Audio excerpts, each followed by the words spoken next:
Well, hello, everyone. I'm Patty Robinson, Faculty Director of Civic and Community Engagement at College of the Canyons. And I know for some of you, this is the first time you're joining our Civic Dialogues. And for others, you are well accustomed to how this works and you've been here before. I am joined by Kimberly Rosenfeld, who is Chair of the Education Department and Chair of Women and Gender Studies, at Cerritos College. And also by Rebecca Moonstone, who is here from 3CSN and providing all kinds of tech support for us. Just to give everybody a little bit of a background and history here, for those of you who are joining for the first time, we began our Civic Dialogue series in the fall of 2020. We all know what happened then. We were doing things in person. We were part of a Bringing Theory to Practice grant. And unfortunately, we could not have an event in person. And we had to decide how to complete our deliverables. And we decided, let's create a speaker series. What we thought was going to last one semester is now into its 5th semester. And so we have done this in such a way that we are so proud of all of the accomplishments that have been achieved with these wonderful speakers that we have brought to this series. We hoped, and when we started this, to foster a greater understanding of civic learning and democratic engagement. And certainly our idea was to inspire and inform and engage others by bringing some of the most prominent scholars and researchers and practitioners in the field of civic learning and democratic engagement to this series. As you know, many of you who have been here before, these sessions are recorded and they're archived by 3CSN and available online. Today's presentation is comprised of 2 parts. We have our guest speaker, Bobbie Laur, who will be introduced by Kimberly Rosenfeld in just a moment. And then after Bobbie is through speaking, we will actually have a deep dive for Kimberly and I take the 2nd hour and really go into some of the things that resonated most with you from her presentation. There are 3 guiding frameworks for today. We are wanting to advance an understanding of the intersection between equity, agency, and civic engagement to promote the public good. We recognize civic, community, and democratic engagement as a high impact practice for guided pathways and student success. And lastly, we're here to leverage participants' current knowledge to build capacity to innovate for local and global change. And so with that, I'm going to turn it over to Kimberly. Hi, everyone. Welcome. Happy Friday. I'm going to quickly read a bio of Bobbie Laur, and then we'll be turning it over to Bobbie. So here it goes. So Bobbie Laur was named president of Campus Compact in January of 2020. Campus Compact is the nation's largest national organization dedicated to higher education, civic, and community engagement. For those of you who might be new to the concept of Campus Compact, I'm going to just give a little more background on it. The Compact advances their mission through community-based learning, advocacy, transformational initiatives and experiences, research and publications, strategic partnerships, and professional development. All of the work centers on higher education's responsibility to create a just, equitable, and sustainable future. And then about Bobbie in particular, her passion, research, and work have been grounded in the place-based mission of higher education and the necessity of developing mutually beneficial partnerships to address the needs for the communities and neighborhoods in which universities and colleges are located.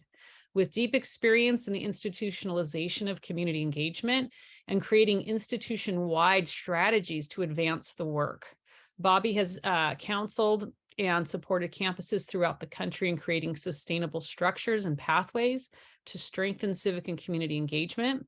And she previously served as the executive director of the Coalition of Urban and Metropolitan Universities and held several administrative responsibilities at her alma mater, which is Towson University. During her over 15-year tenure, including serving as the associate vice president for outreach. Bobbie serves on a number of national and Baltimore-based boards that advocate for creating vibrant and healthy communities. She is currently completing her doctorate in public administration from the University of Baltimore and holds a BS in finance from Towson University. And now I'll turn it over to Bobbie. Awesome. Thank you, Kimberly and Patty and Rebecca, for your help. I'm excited to be with you all today. To start, I was going to do this while we were doing the intros, but I didn't want anyone thrown off. I'm regretting the decision to stand for this. So I'm going to be moving my desk I didn't want to scare anyone as I was doing it. So I wanted to start today by giving you a little bit of a sense of where we're going to go, a little bit about me, and as Patty said, dive into a presentation, but I will say right off the bat that my hope is that this feels more like a dialogue from the very beginning. So I think I'm able to share my screen. Wonderful. Everybody can see that? Awesome.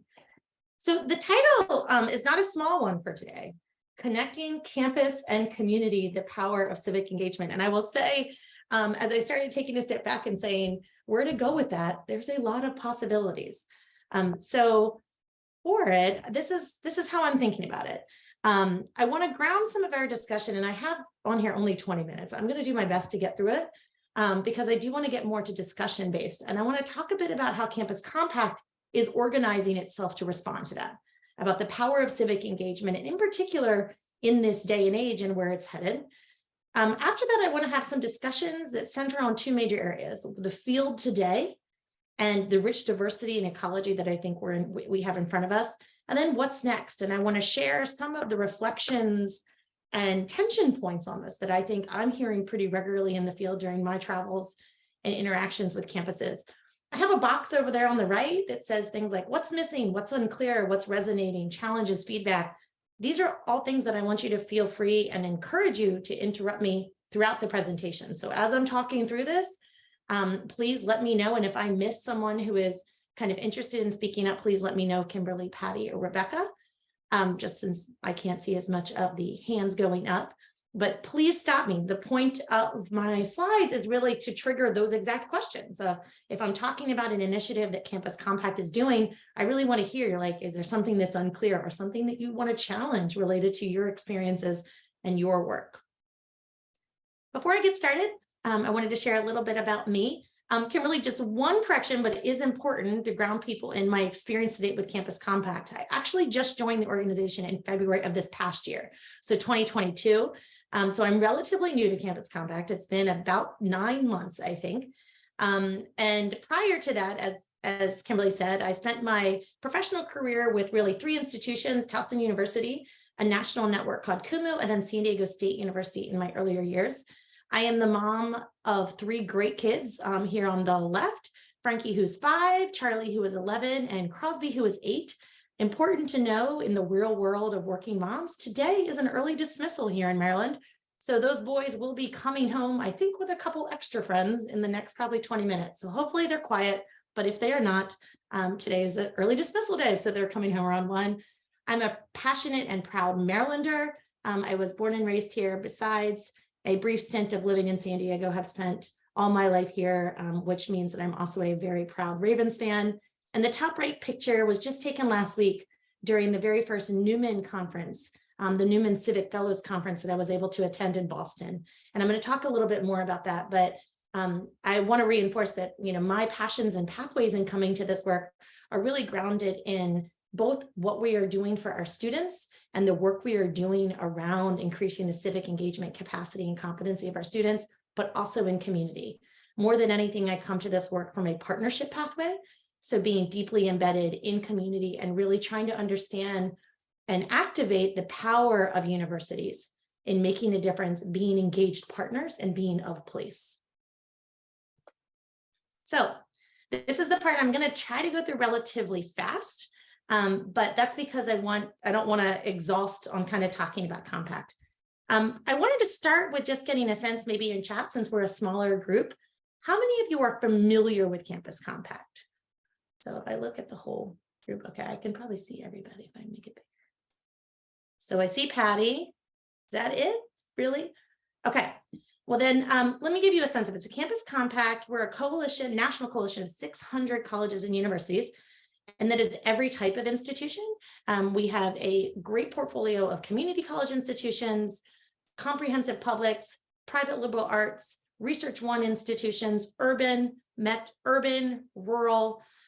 We have a high number of HBCUs and MSI serving institutions, tribal colleges and universities, you name it. Campus Compact has representation. Our focus is to build democracy through civic education, civic action, and community development. We do that work grounded in a set of core values. These are new core values that have been developed since I have joined Compact that we did in collaboration with our team. I'm not going to talk through each one, but they're listed on our website. And what I want to share, and I, again, if there's any questions related to these, core values can easily sit on a shelf. And at Campus Compact right now, we are really focused on ensuring that these core values are there's evidence of them both in terms of what we do, how we do it, who we're working with, and throughout our organization. So these are things that we're holding ourselves accountable to, and we're asking our entire field of members and partners to do the same. This is the Compact team. We are a nationally distributed remote team. We used to be headquartered in Boston. I'm in Baltimore, and most of my team lives around the country. I think we have team members in 13 states now. We've actually just hired our 20th staff member who starts next week, who lives in New Orleans.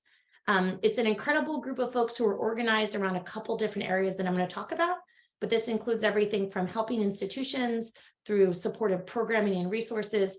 We have a national service team because Compact does a lot of work on national service, both with Vista and a couple other emerging programs. And then we do a lot of work around research and development. This is the theory of change for Campus Compact. And I wanted to pause here to see if there's any questions or kind of clarifying points people want to see. But, in general, in terms of what Campus Compact is trying to achieve is getting to the end here of a more participatory and democratic country and communities. And we see ourselves doing that through a variety of activities and purposes. So we do that in terms of bringing people together through the convening and connecting capacity, a lot of case making and advocacy work, and ensuring that we're providing campuses with the tools they need to both embed this work, center this work, and sustain it. We're focused on building substantial partnerships that go across fields that look at everything from the economic health of communities to the physical health, the social and cultural values of a community, and how higher education can play a role. We're focused on the learning space that's at the core of who Compact is in terms of how we think about both curriculum and co-curricular activities. And we're focused on assessment and making sure that institutions can assess and measure this work.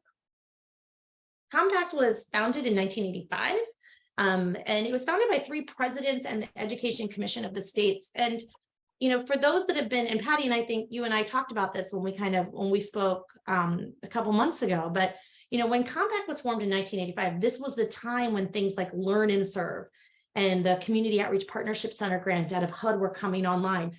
So while, from my perspective, it absolutely is not the beginning of civic and community engagement, I believe for many of our institutions, community colleges at the top of that, this has been core to who we have been since our founding, which is hundreds of years.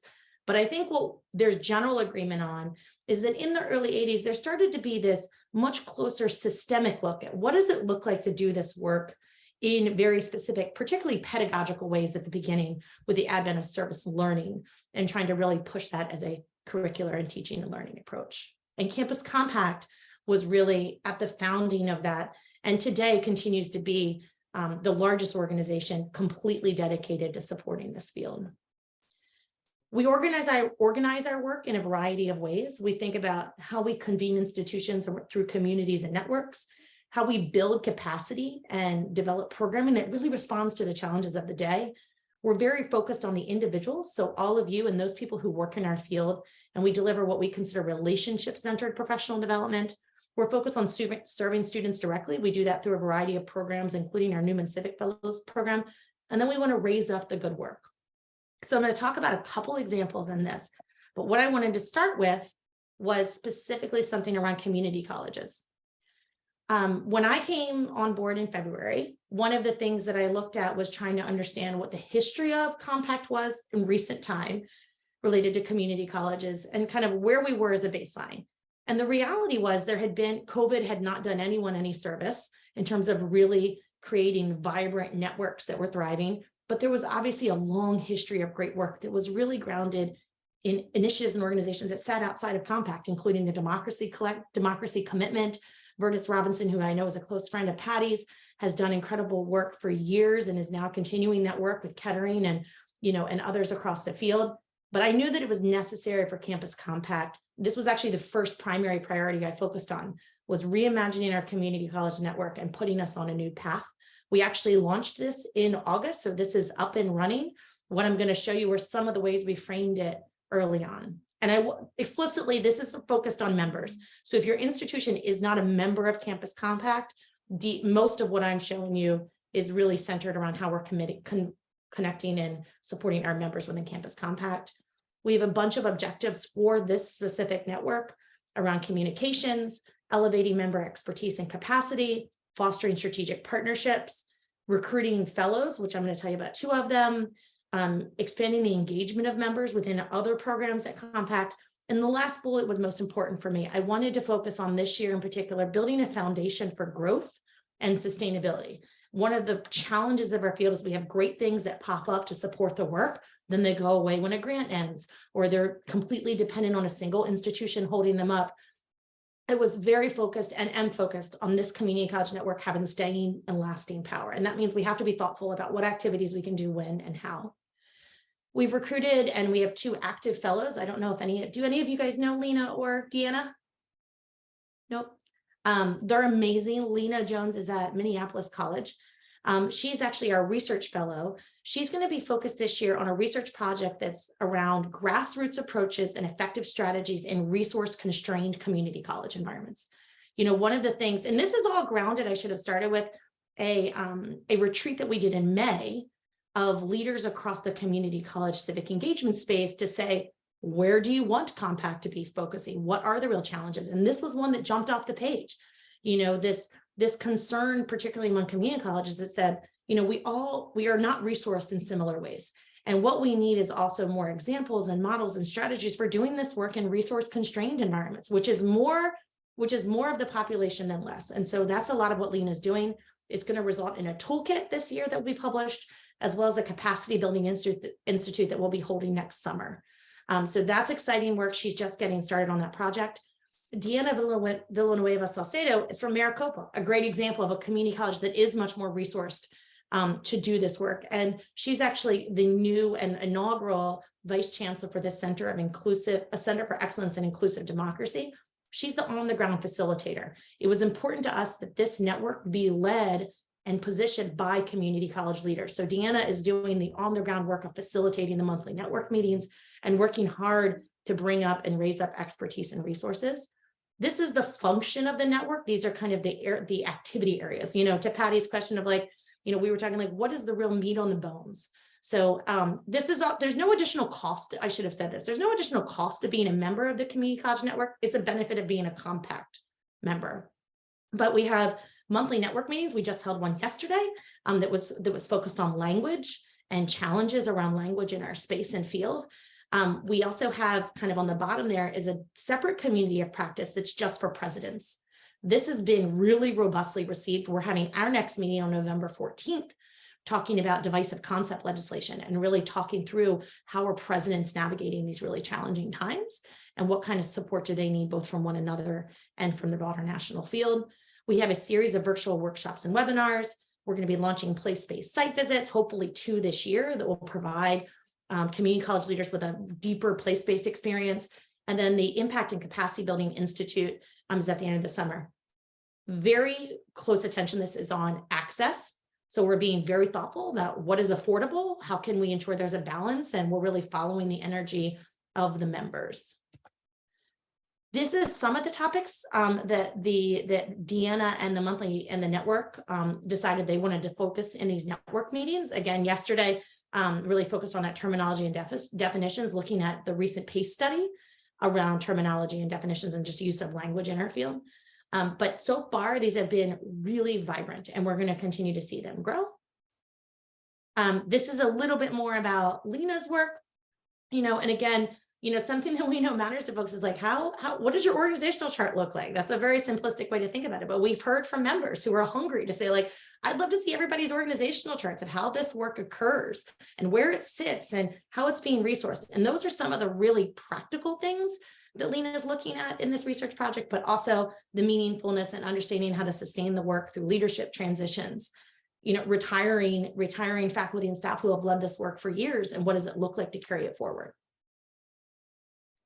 These are some of the virtual workshops and webinars. We're planning to launch this series hopefully in January. We're still getting the schedule fine-tuned, which is why it's not published on our website yet. this is actually coming from a set of workshops and webinars that many in the community college space had already planned to do.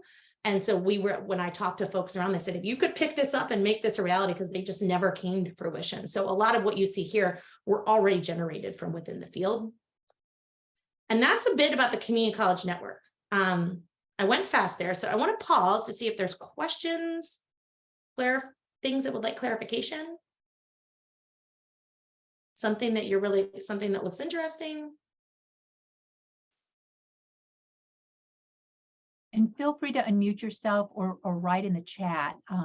So either way that you would like to ask Bobbie a question. Yeah, I'm gonna start with one, Patty. These workshops and webinars, these are for campuses that are members of Campus Compact, Yes. correct? Okay. Yeah, I would say, Kimberly, this is a little bit fuzzy. So there's an element of what Campus Compact does, and we're still working through trying to find that balance, that we can, we consider ourselves a field organization and we want to make sure there's access. So actually some of these workshops and webinars may very well be open access. I would say the answer is not clear. The network meetings, like the monthly network meetings, if I go back, probably everything but the workshops and webinars are intended to be really for members. I think there's a likelihood that many of the workshops and webinars will end up being more open access, and so I have at the end of my slide deck today, a couple that are coming up from Compact that are available, that anyone from the field can register for. Okay, and are those available on the website? Is that how people learn about them? Yeah, so this specific one, what I was saying is this series has not been listed yet. So we really wanted to be able to share it as like here's a complete series of workshops and webinars coming up, and that's what's still being fine-tuned. So I hope in the next month, we're publishing the full list, and we can definitely get that to you guys. Nice, thank you. So that's not the only network or specific community Campus Compact has. Another one that we're putting real energy behind this year is a rural serving network. This was, again, really exhibited from the field and called out as a real gap that there, and I know this from experience, having spent years with the Coalition of Urban Institutions, that there is not an equitable and matching sort of set of resources and networks and capacity for rural serving institutions. So we're working with Stephanie from the Campus Compact for New Hampshire, who's our fellow for this. And we're doing a set of focus groups that are coming up over the next 3 months to really, again, make sure that we shape a network that's related to the folks interested in the field. We looked at, just from IPEDS data, and within Campus Compact's membership, we currently have 160 institutions that are classified as rural serving. So this is, we have a broad group of institutions who already have that, as a part of their identification.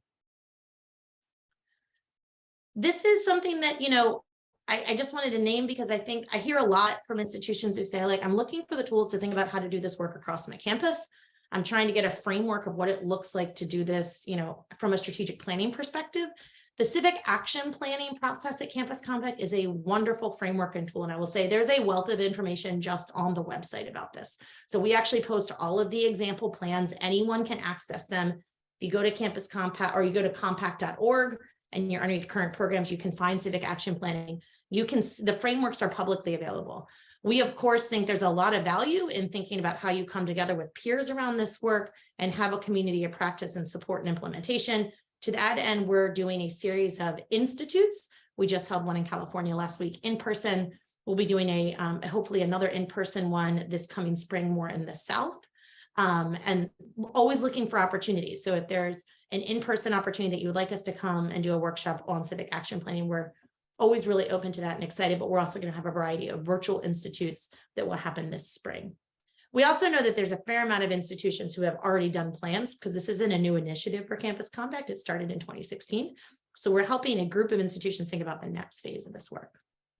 And I wanted to say that this actually works really well in tandem with the Carnegie process. So a big part of Carnegie is being able to document the sustaining of the work. How are you embedding this in strategic planning? So often for our institutions, the civic action plan itself is one of those evidence pieces in the Carnegie application.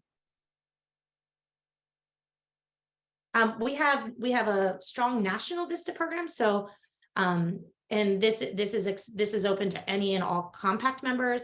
Is anybody here also familiar with VISTA or has had VISTAs in the past? So the VISTA program is it's the opportunity to have a full-time team member to build capacity to do the work. This is a grant program that Compact receives, then passes through to members. The cost to members is extremely low. So this is, we actually place a lot of VISTAs at community colleges because, again, in resource constrained environments, the VISTA can serve a critical resource area.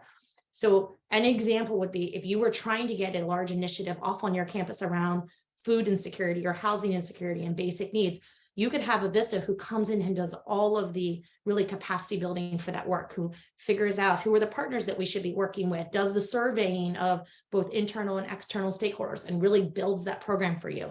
They're 1-year service appointments. We are currently seeking applicants for next academic year. We actually have small number of spots still for this academic year if they're kind of really ready to go projects.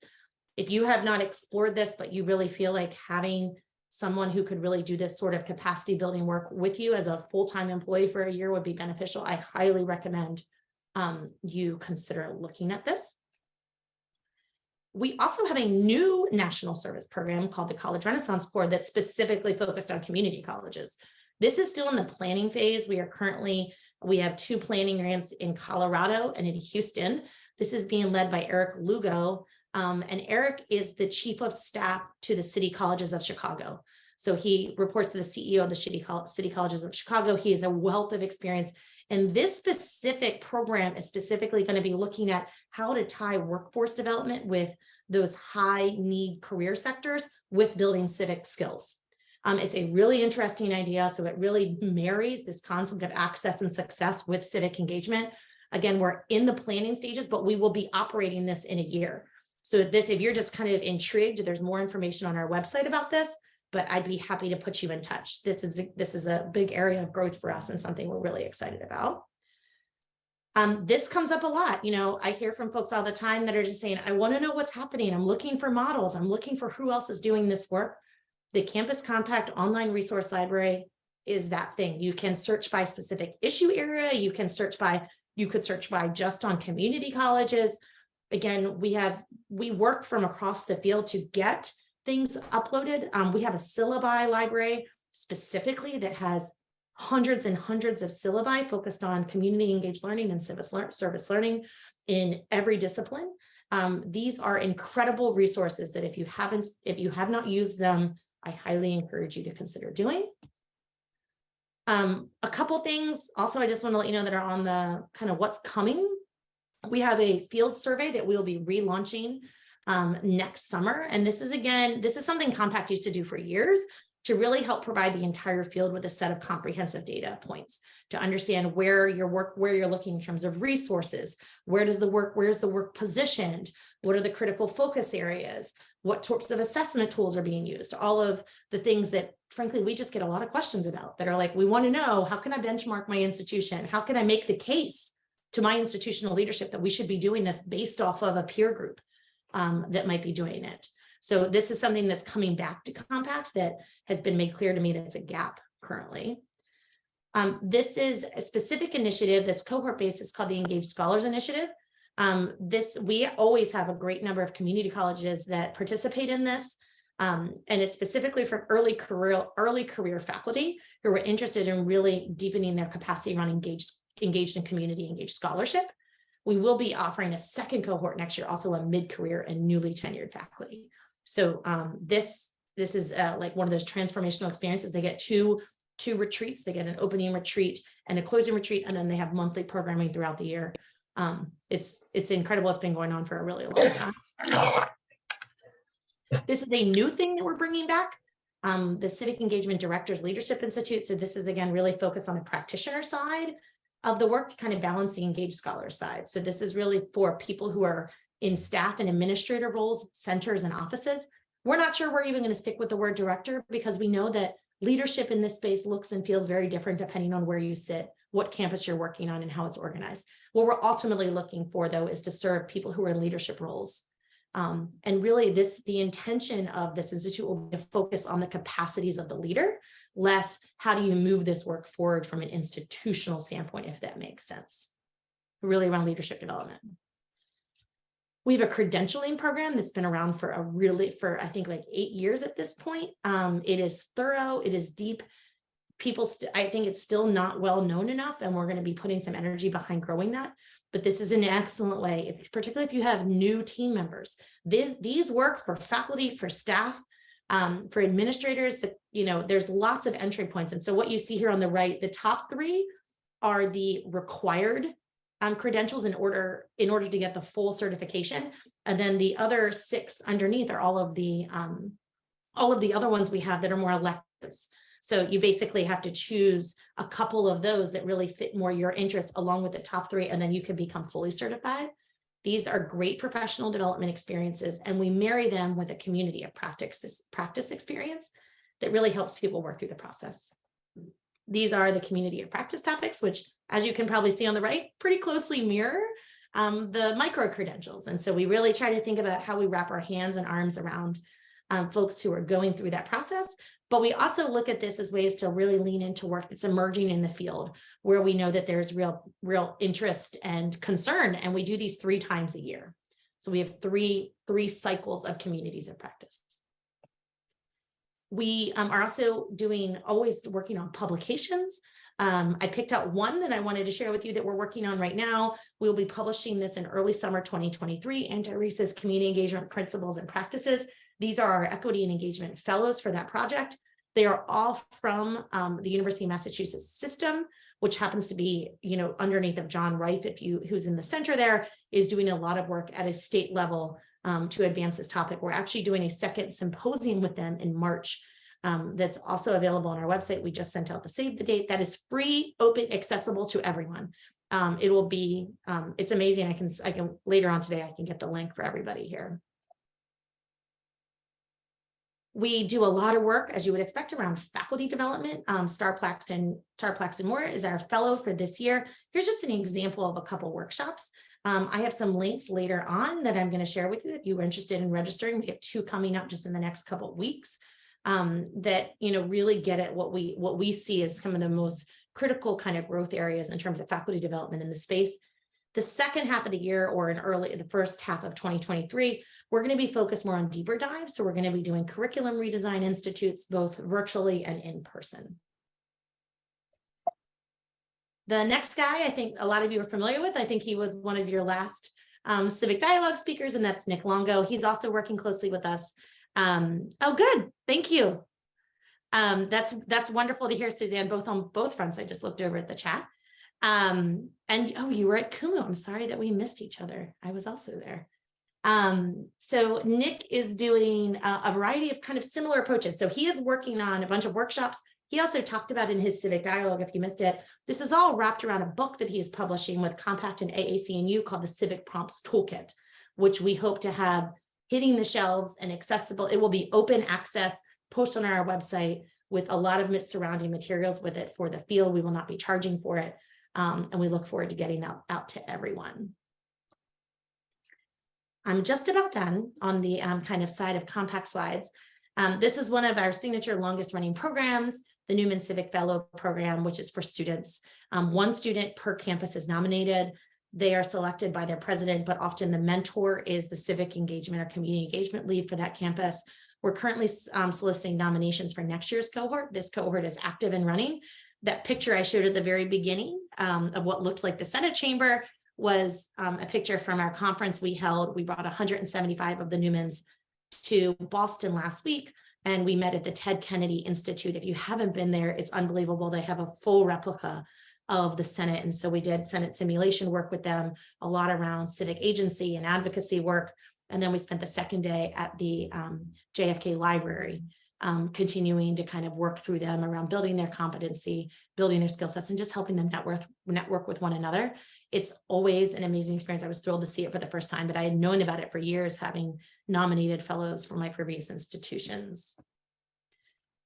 We are also, I should say, we are really focused on how we expand our capacity in student-facing work. So this is really at the foundation, the Newman Civic Fellows Program, but Compact is hoping to do this work going forward in much bigger and scaled ways so that we reach a lot more students in terms of providing them with direct leadership and pathways in the civic engagement in higher ed space. So more to come on that, or happy to talk through it if there's questions. You know, we also want to recognize exemplary work. So we have a set of impact awards. The deadline is December 1st. So there's still time. These are Compact member awards. So they are limited to, again, Compact members. We have always done this work, but I would say this is probably if you've been following anything about Compact, this is where we're probably putting the most energy right now, is really advancing our field at a national level in terms of advocacy, new partnerships. We launched a new partnership with HUD, Housing and Urban Development, that just kicked off this week. We brought together a think tank of 30 institutions to talk about how higher ed can play a more active role in the affordable housing crisis. And we will be pushing out a set of resources and recommendations across the field in the next couple of weeks around what came out of that meeting. We also have a new partnership focused on co-generation service with a national leading organization called Encore, focused on how can higher education bring together young people as well as older adults to look at solving critical problems in our communities.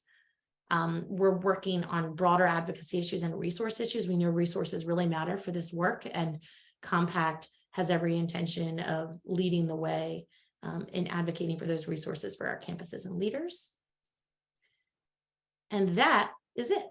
So those are, and I can tell you, I handpicked some things. So that's not a full reflection of where Compact is and is going, but those were the things that I thought would most resonate, and frankly, in the matter of time, wanted to share. So I wanted to pause. I think I'm 40 minutes in, so I definitely did not stick to my 20 minutes. I probably was more like 30. Oh, Bobbie, don't worry. This was absolutely fantastic. So I think that looks like it's about everybody's questions. So Bobbie, again, thank you so very, very much for taking the time to meet with us today. This was a real honor. Thank you. Have a wonderful day. Thanks for bearing with the background noise. And my contact information is all on the Compact website. So please feel free to reach out anytime. All right. Thank you again Bye. so very much. Bye-bye.